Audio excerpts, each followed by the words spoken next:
Welcome to the channel. I am glad you are here today. In this video, we are going to talk about how you can control who can view your list of videos on the VK mobile app. First, open the VK app on your phone. Next, look at the bottom right and tap on the three-line menu.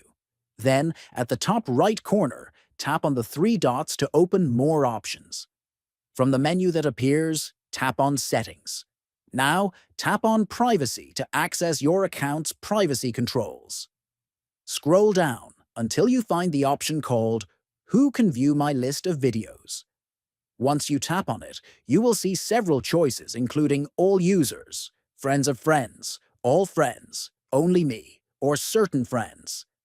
Finally, choose the option that fits your needs. Your selection will update instantly, giving you full control over who has access to your video list.